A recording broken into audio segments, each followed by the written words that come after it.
What's up, everybody? We are back here on site on location at Mother's Cup at 3709 James Street in Syracuse, New York. And very happy to be here as we're having lunch with Coach. Again, you know the Mother's Cup is open 7 days a week from 6 a.m. to 1:30 p.m. right here on 3709 James Street in Syracuse. And we're talking about a 4-0 Syracuse Orange team. Coach, how are you? I'm doing great. And, to start the day, I want to do a little shout out to... We'll start with Syracuse football, ranked 25th in the country, 4-0. Doesn't matter how you get to 4-0. Not many teams in the country that are undefeated right now. Yeah. And I also want to, today is National Sons Day. And I got two of my own, but I got hundreds and probably up to thousands all my years of coaching of young men that I consider sons. And, football has an unusual bond. We're all family, and I consider sons, and I sent out a little note to all of them today. So if you got a son anywhere, you got anybody that's close to you, and you treat them like a son, reach out today. Yeah, and reach out every day. As my mom and my aunt agreed, every day is Son's Day, Daughter's Day, Kids Day, and I don't have any human ones of my own yet, but I have Lily, my dog, and she has every definition of a daughter's love. So happy Daughter's Day once again to you, Lily. Appreciate you. So with that being said, I have to make a note of this before we get started. I am wearing my Jaguars, and I wear it proudly in this city, and people apologize to me. They ask me why I do it. They rip on me. 2-1, 38-10 victory. And so same record. So 2-1. So there you, and that's Pete Green, your owner here of Mother's Cover with that beat.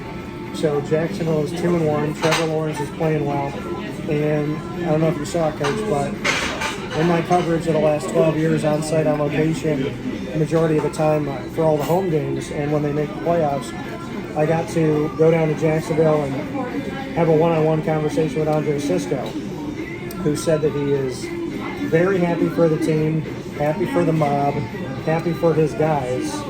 And he said, he goes, I'm not going to lie, I'm jealous. He's jealous he's not in the dome. He's jealous he's not seeing the crowd rocking. And I would love to be up here seeing everybody, but obviously him and the Jaguars are 2-1. So thank you to Cisco for doing right by both of my teams. But yeah, Cisco, and he was commenting during the game about Garrett Williams, who in the game against Virginia was responsible for both turnovers, forcing a fumble, recovering the fumble, and the interception. He's playing great right now. And you got to love the Syracuse mentality. I mean, right now I get texts and phone calls from players prior to me coaching here and players I coach. And Syracuse alums, football alums, always bleed orange, and they're so proud of the team, and they're so excited about what they're seeing right now, and just alums in general, and really, the town people that live and bleed Syracuse that might not have went to school there, there is an excitement, there is a buzz around town. I think we talked about that a couple weeks ago prior to the opening game, and now with something to be proud of, and truthfully, it's all of our fall sports right now. Girls soccer had a big win over Miami the other night. Our men's soccer team was ranked in the top 5 in the country.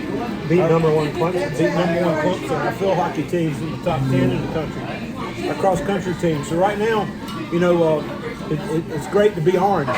Things are going pretty good at Syracuse right now. And we hope to just keep it up. And truthfully, there's an ad on the radio where Matt Park's talking about, and there goes another one to the Syracuse fans. There's been a whole lot of motion penalties, and been a whole lot of tough environments on offenses on third down being in the dome this year. When the dome gets loud and gets cranked up on third down, it's a hard place to play. Yeah, and I do want to shout out the fans. I asked for 40K. I'm still asking for 40K. I will continue to ask for 40K with Wagner, NC State, Notre Dame, Florida State, all still yet to come to that Loud House. Because you're right, it has been very loud, it's been awesome, it's been an electrifying environment, and I've seen it from the press box, how this extra piece to the Syracuse team, all these fans, Cuse Nation, Orange Nation, how you have created these penalties And as many penalties as Syracuse had in this last game against Virginia, it was toe-to-toe. And Dino talked about it. It was just the difference of like 10 yards more. But the same amount of penalties, both teams had almost 20 penalties. But the fans were a huge difference in these games. So I'm going to ask one more time for my city, where I grew up and where my blood runs deep. Give me 40,000 people, because there's no reason why we shouldn't have 40,000. I was fortunate enough to coach Dwight Freeney here, and Dwight has said publicly, said in Sports Illustrated, said a lot of places, the toughest place to play is in the carrier game. Dwight will tell you some of his sacks came from, he was watching the ball and the offense had to listen to the snap count. And when they used to shake the keys in the dome on third down and the dome would get rolling, they didn't hear the snap count. You don't hear the snap count against Dwight Freeney, you're in trouble, because he comes off the ball pretty quick. And we've definitely seen those errors happening thanks to the very high decibel of the fans, especially on third down, and that the fans are staying. We're seeing a lot of fans stick around. That Purdue game, nobody left their seat. So we appreciate you coming out, fans, and thank you so much for that. What can you say about convincingly Syracuse beat Louisville 31-7. Convincingly they went out and beat UConn on the road 48-14. They had to gut it out against Purdue and had to gut it out against Virginia. Syracuse teams in the past would have folded. Why do you think this team has that no-give mentality and they keep fighting till the end? Well, I think it's a culture. I've had a lot of discussions with Coach Babers, and he knew that it was going to take him a little time to build a culture that he wanted and he anticipated. And I think the culture he's built now is he has a saying that I've been around a lot of coaches, a lot of football, but he has a saying that he would rather be consistently good than occasionally great. And I think with that being said, and that culture is, you just keep playing. Just keep playing. When the final horn blows and the final whistle blows, then look up in the scoreboard and see where you fit. But if you don't get caught up in anything else and you just keep playing, we've had two games that could have went either way down to the wire, and they both went our favor. And I didn't see any panic. We just got a special guest came in. John Abdo from Express Save just came in the house. He's going to join us today. Hi, folks. Yeah, we got John here. We're very happy that he's here. But no, his culture that he's created of that consistently good. Guys, just keep playing. It's fun to watch. Anything can happen in football if you play to the whistle. And and I've seen more of a fight in this team than I've seen in many years. A team that bends but doesn't break. And I think a lot of it has to do with the mob mentality. Caleb Okechukwu, Mike L. Jones, McKinley Williams, who was here last year. We talked about it this week on the show. But seeing all of these guys, Garrett Williams, Deuce Chestnut, as well as Marlo Wax, Stephon Thompson, who's obviously injured, Terry Lockett, who's injured, Kavon Dartner, who stepped up at D tackle, Jadius Gear. All of these guys in this mob mentality, which McKinley did it on the show and did mob, and he said it loud, and then Mike Cal just goes, which I think is more terrifying because it chills me when I do it. But what are your thoughts on this whole mob mentality, that they're doing a podcast about it now, and they're really showing a togetherness and a name? And I think putting a name on this team and on the defense and how they mob to the ball, sometimes all you need is a nickname and a moniker and a motto, and it can change everything. I think I've been around a lot of football. I've heard it called everything from camera club to, when the end of the play, how many hats are in the camera, how many guys are close to the ball. Defense is an emotional part of the football game. You got to play hard, you got to play fast, you got to play with a little want to. And most defensive players say, if we got to run to the ball, we got to run that far. and we got to run that far. When we get there, we're going to be in a bad frame of mind. But I think it still goes back to what we talked about a little earlier. There's been a culture created now with Syracuse football. There's a culture created from Coach Babers on down, but there's a culture created also with Coach White and what he believes. And if you're fortunate enough to ever get a chance to watch him in practice between pursuit drills and what he asks for and come out of the stack and run to the ball, that's the fun part of defensive football. So I don't know if you got to have a nickname, if you got to have a moniker. If you play the game the way the game is designed to be played, the whistle only tells you it's time to slow down. You play through the echo of the whistle, and that's when you play hard on defense. Yeah, it's been fantastic to see it. You mentioned Tony White, the defensive coordinator of the last few seasons, changed the entire dynamic of the Syracuse Orange. A different world, and no offense to Brian Ward whatsoever, I said that he was the best offensive coordinator for other teams because he allowed 31 points first season, 38 points the next, 54 points in the last 3 games of that season when there was a basketball game played on the field against Pittsburgh. And then you bring in a guy like Tony White, and he comes over from the state of Arizona, and he has changed everything. And I didn't know how I was going to feel about the 3-3-5 to give everybody an open chance, but I like to have 4 sets of hands in the dirt. And the way that they've harassed with 3 sets of hands in the dirt, sending a linebacker, sending a DB, and what they've done with the rover position and the secondary in general, and to Afatu Malafanu with the Lions, Trill Williams with the Dolphins, Andre Sisko with my Jaguars. It's the next man up. Garrett Williams is an NFL talent, and I know for a fact, speaking with the scouts, they have been in the building more than once to see him. Half the NFL pretty much was there this last game against Virginia, 15 of 32 teams. Giants sent 3 guys to come and check it out. So great to see with Garrett, Deuce Chestnut, all these guys that have stepped up. And I love what this 3-3-5 has done. So you mentioned Tony White. We talked about him off the air. This guy is a really good coordinator, probably a really good head coach someday. Well, he's a class act to start with. Players have a tremendous amount of respect for him. The way he goes about his business, you know, he's one of these guys. He's hard, but he's fair. That's the nature of football. You got to be fair in football because you can be seen through if you're not. But you got to be hard in order to prepare for the game, and then you got to be a cheerleader when the game starts. And you know, Coach White has all those qualities. You know, you really notice it when he went to the 3-3-5. I think we would love to have 4 sets of hands in the ground too. The defensive linemen are so hard to recruit. So if you're going to work towards your personnel, you know, it's hard enough to find 4 guys that can put their hands in the dirt and play. It's easier to find 3. And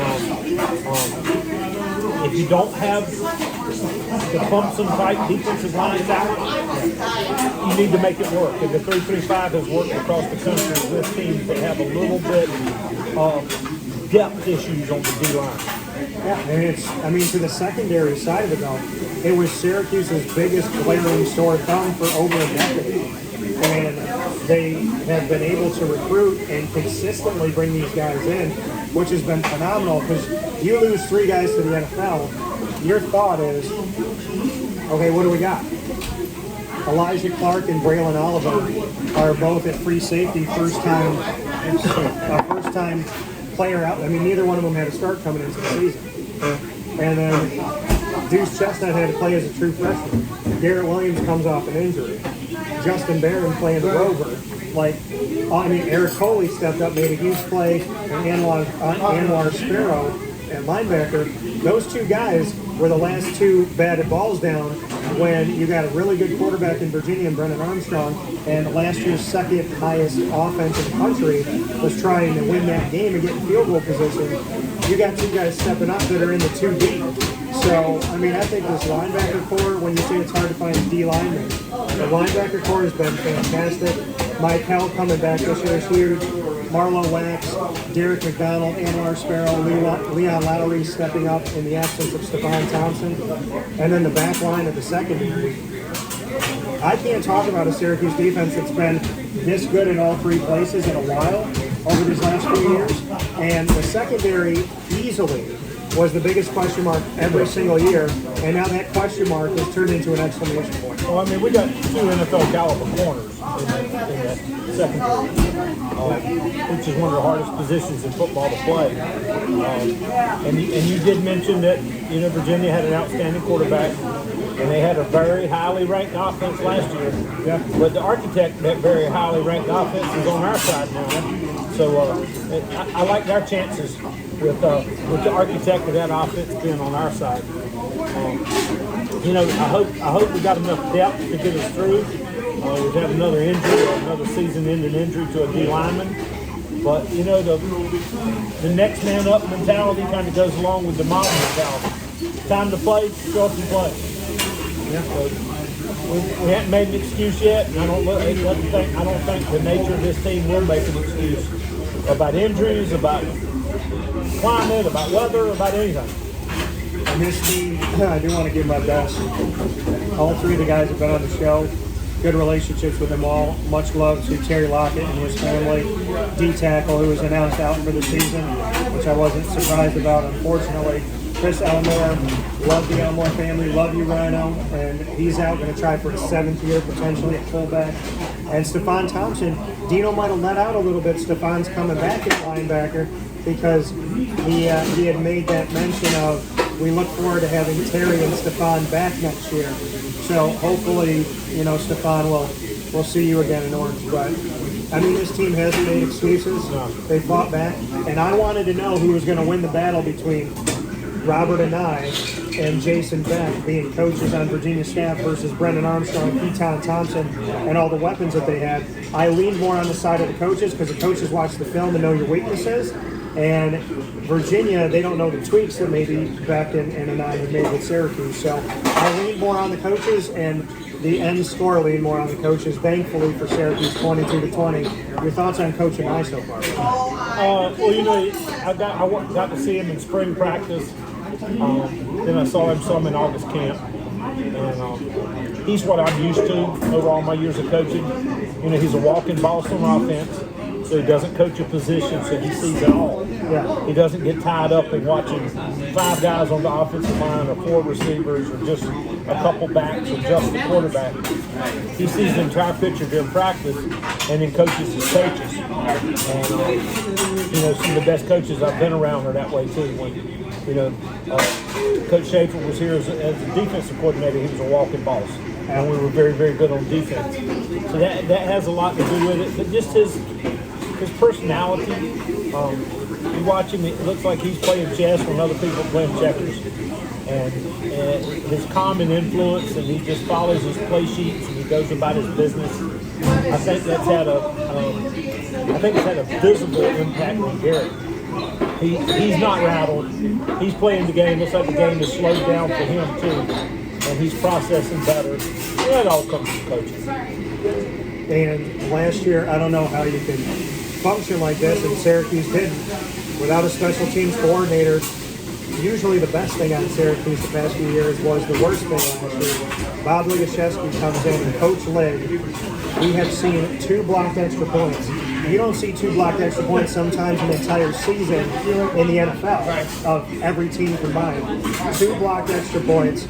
My guy Brady Denneberg from Merritt Island, Florida, whose mentor just so happens to be Nate Trout. He's in there on the kickoffs. Schmidt goes 5 for 5 and wins the game for Syracuse. Dino said we got the old Andre Schmidt back. We got blocked extra points and huge plays by Trevor Pena and by tackling on punt and kick returns. The entire special teams unit looks night and day from last year, and Coach Lake has a little stamp on that. I asked Dino about him. Dino said some good things, but he also said that he's looking for Coach Lake to maybe open it up and do more, so he hasn't really let him loose yet. What do you think about special teams? Well, you know, when you mentioned the 2 blocked extra points, when you talk about NFL scouts, you watch guys on defense, and you always watch their effort on an extra point because that's coming after a disappointing score.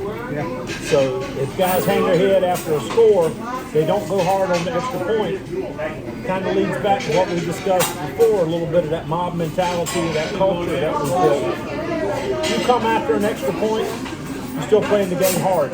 And that's a big point. And it actually, it's kind of demoralizing to an offense to score and then get that point block because the other team's playing harder than you are. And it gave Syracuse an opportunity to keep coming back and to be able to take the lead with a touchdown. So, you know, to the credit, I don't know how many blocked extra points I've seen in my lifetime, let alone in back-to-back weeks in real time in front of my face, courtesy of Syracuse, Jadius Gear, and Garrett Williams and company. Final notes, Coach Hicks, on your assessment of 4-0 and how you see this team moving forward, knowing at Clemson, at Wake Forest, at Boston College, at Pittsburgh, and then you got to welcome Notre Dame, you got to welcome Florida State, you got to welcome NC State. Well, you know, as you can see, I think it's what, 18, 19 undefeated teams left in college football right now. I saw the stat yesterday, so don't quote the numbers. It's hard. Over 300, over 130. Yeah, it's hard to do. No matter how you get there or who you play, 4-0 is hard to do. We saw a couple weeks ago a lot of the big boys go down to you know, so-called underdogs. There's a reason they keep scoring. There's a reason they play the game. Once it's kicked off until the last horn blows, everybody has a chance to win it. Again, we mentioned before a little bit of Coach Baber's philosophy of consistently good versus occasionally great. That's how you sustain a winning season, not just a big win here or there. So, you know, I think we have a chance. I think we have a chance in every game left on our schedule. You know, we got to have some luck fall our way. We need to stay a little healthy. We need the ball to bounce our way every now and then. But confidence breeds confidence. And, you know, we pulled out 2 games late in the game. The Virginia game was definitely an ugly win, but an ugly win's better than a pretty loss. Yeah. And at the end of the season, when we're talking about what bowl game we're going to, a win is a win. They don't put asterisks beside it that it was ugly. And so I think all we got to do is just keep doing what we do.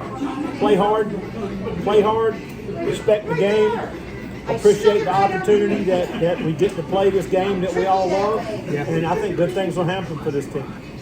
As I told Nate Hackett, gritty ain't always pretty. So it's better to teach in a loss or in a win that looked ugly than to have to sit there in a loss and see the team like that. They know they can get better. This team knows they can do better, and 4-0 feels really, really good in the city of Syracuse and to all of my Orange Nation all over the world.